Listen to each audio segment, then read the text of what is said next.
What's going on, everybody? Welcome to another dose of videos for the day. This is the Russell Cage Experience, and as you can tell by the title of the video, this is my Raw recap slash review for this week, this April 20th, 2009. And after watching the TNA pay-per-view and then watching Raw tonight, the wrestling last night on TNA, but you also, I guess you gotta keep in mind it was a pay-per-view, so the wrestling was actually better on the pay-per-view, TNA pay-per-view last night. So anyway, this is not TNA, this is WWE. We opened the show with Chris Jericho talking, basically giving a going away speech because he's going to SmackDown. And basically I kind of figured out why there was people from both shows on everybody's show this week and all that. They're not completely putting the draft in effect until after Backlash, apparently, but it's still kind of weird because Batista and Ted DiBiase are both Raw superstars anyway, and they were in the main event on SmackDown. So yeah, Mr. DJ Sleazy C mentioned that in his review of SmackDown itself. So anyway, Jericho opens up the show, kind of giving a going away speech. Ricky Steamboat comes out, and this kind of excited me because I had a feeling this was coming. Basically, what we get out of this is that Backlash is going to be Chris Jericho versus Ricky the Dragon Steamboat, and I'm looking forward to this match. This is probably going to make or break the pay-per-view for me, honestly. I know we have the six-man tag match, we have the last man standing match, we have the I Quit match with the Hardys, but honestly, this is a match that I'd like to see because I know there's going to be great wrestling involved, and Ricky the Dragon Steamboat is still in amazing shape to be wrestling. So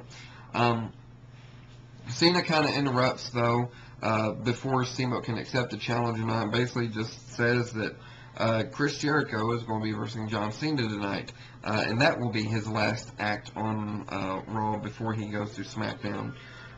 After this, we have Chavo Guerrero come out saying he's ready to take on any challengers. Out comes Batista. This was kind of, honestly, this was pointless. I don't know.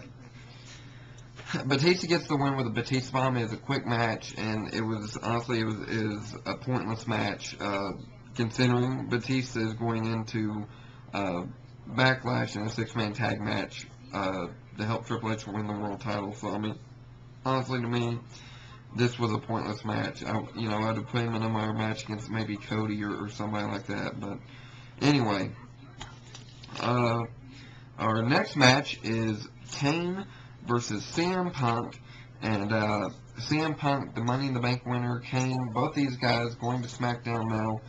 Both these guys still on Raw technically until after Backlash. CM Punk picks up the victory here.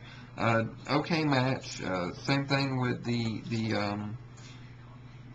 well, this is the first real match tonight, I guess I could say. I wouldn't call the Batista Chavo match because all that was dumbness. CM Punk picks up the victory here. So continuing his winning, going on over to SmackDown.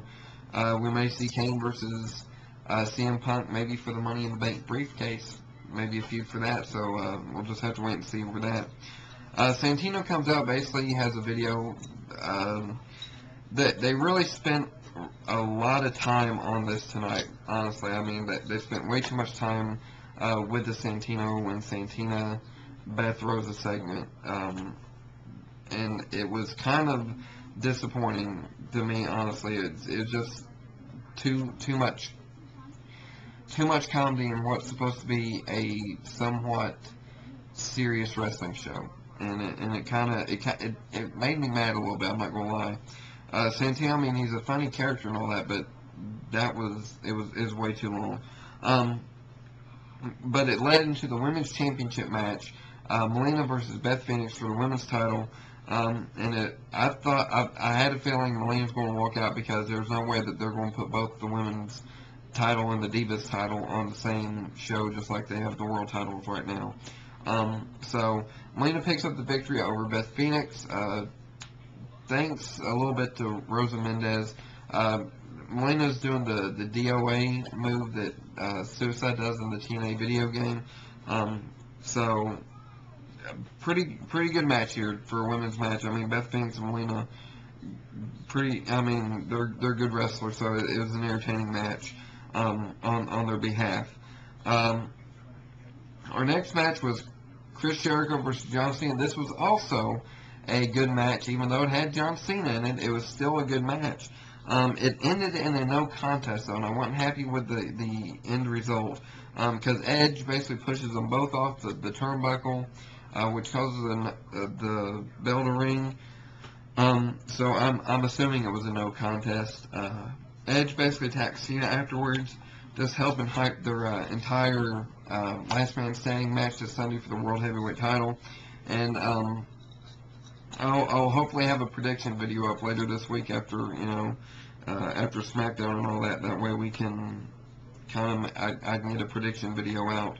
But basically, Edge attacks. I would have rather seen this went to a pinfall victory either on Cena's behalf or Chris Jericho's behalf. So, but overall, it was a pretty good match for both men. Next match we have is Rey Mysterio, the Intercontinental Champion, versus Big Show.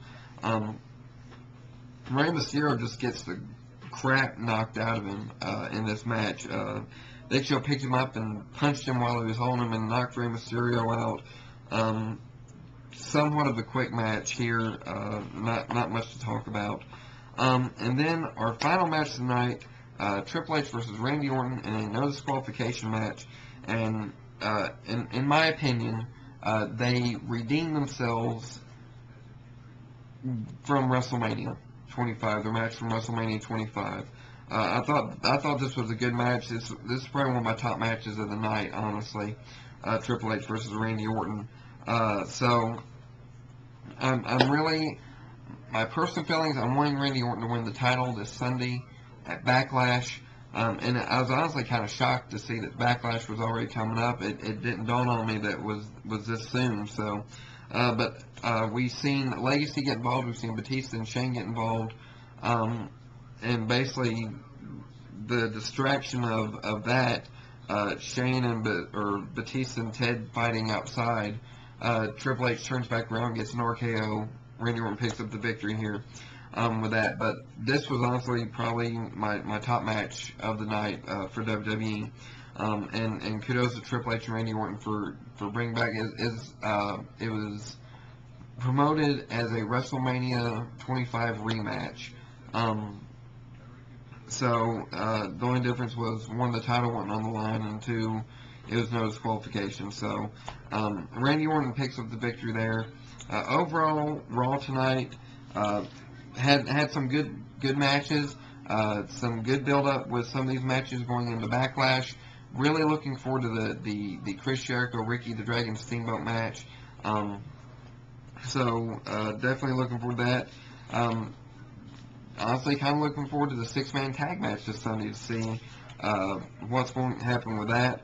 I know throughout the night they've kind of built up this entire Legacy working as a strong cohesive unit. Triple H, Batista, and Shane not really on the same page is what they kind of hyped that as, and especially the World Heavyweight title match with Cena getting attacked by Edge and being out for a 10 count basically.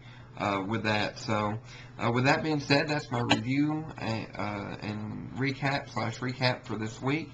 Hope you guys are having a great week. Hopefully I'll get to watch ECW tomorrow night. If not, then I'm going to try to watch Superstars and TNA Thursday night, because I'm kind of want to see this fallout with the entire Bobby Lashley Mick Foley winning the title thing. So, TNA has caught my attention for once. So, have a great week, guys, and I will hopefully see you all tomorrow or Thursday with a TNA or ECW or both review/recap of them. So until then, you guys take it easy and peace out.